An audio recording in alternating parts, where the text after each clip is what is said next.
My wife has always wanted raised garden beds, and today I'm going to show you how we built them.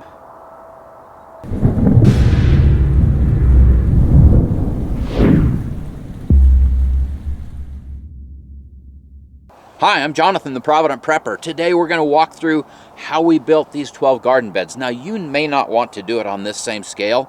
Many people won't, but if we can at least grow some of our food, that is so important. That builds peace and security into our lives. For our garden beds, we chose to get rough cut lumber from a sawmill. We have one that's near us, and they had a really good price on this. This is 2x6, and it is the full 2" by 6", and it's got a rough exterior.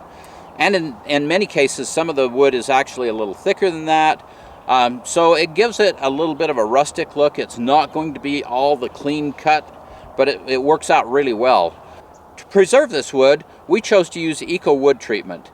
This is just a little bag of powder that you pour in a 5-gallon bucket of water, and then we use a garden sprayer just to spray, and one application is all it takes. That's a lifetime treatment, and it is non-toxic. So it is a really great way to go. One of the great things about this project is it really didn't require very many tools. I used a chop saw to cut the wood, I used a drill to create the pilot holes, and a driver to drive the screws in. I used these 3.5" deck screws. If I could have found 4", I probably would have used those instead, but the 3.5 should do a great job. Now let's show you how we built these panels. Each of these garden beds are 16 feet long and 4 feet wide. So I started by just creating side panels.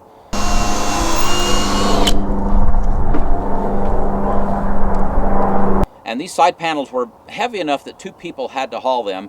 So this worked out really well. I created the side panels with 3 16-foot 2x6s, and they are joined together at the corners and in the middle with a 4x4 block.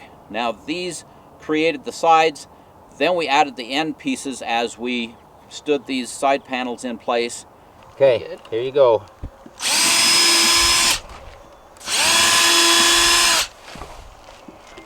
What I do is I just have like no force, and I just get it in there, and then once I get it... Because these garden beds are 16 feet long, I put these 4x4 blocks also in the center to hold the wood together, but also to create a place to put this cross member in. This cross member just keeps it intact and straight so that the soil pressure doesn't push it out, or freezing in the winter doesn't expand that box out.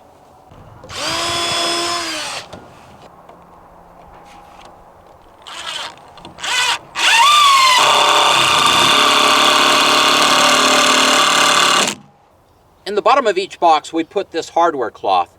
This hardware cloth came in rolls of 4 feet by 50 feet, so it was just perfect to cut 3 of these out of each of those rolls.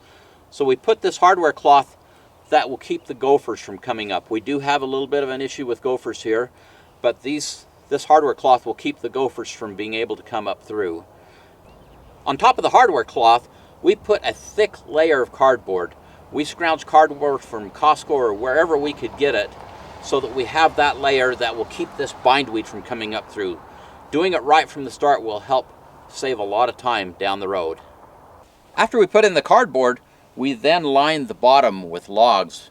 We had gone to the green waste and picked up all the logs and limbs and whatever we could find that will sit in the bottom. This wood acts as a sponge, and it will absorb moisture and release it, and over time that's just going to break down. On top of the wood, we put things like leaves and wood chips and manure. We used some hot manure, but it was right at the bottom of the box. So that will, over time, it's going to mellow. As we moved up the box, we used leaves. We used some rabbit manure because that's very benign. It's not hot. We then put the soil that we had scraped off back onto these garden beds.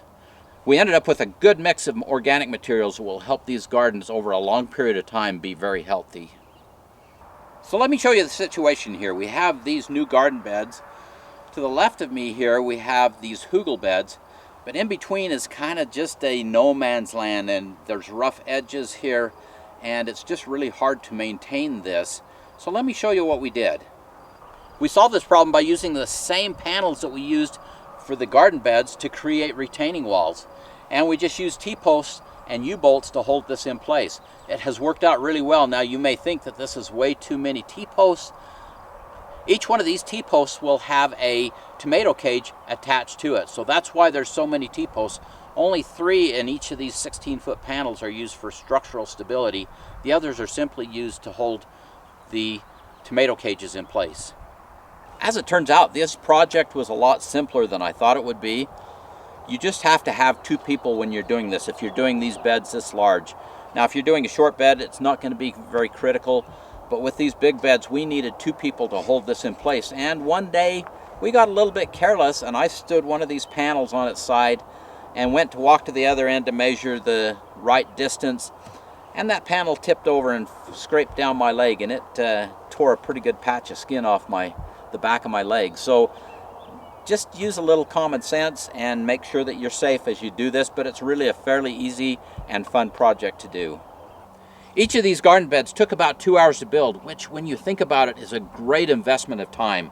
The ability for us to be self-reliant, and especially as we're getting a little bit older, the ability to be able to work at a much more comfortable level is going to provide our family with great peace of mind as we go down the road. And now for the question of the day. What is your favorite way to do your garden? Comment below. And thanks for being part of the solution.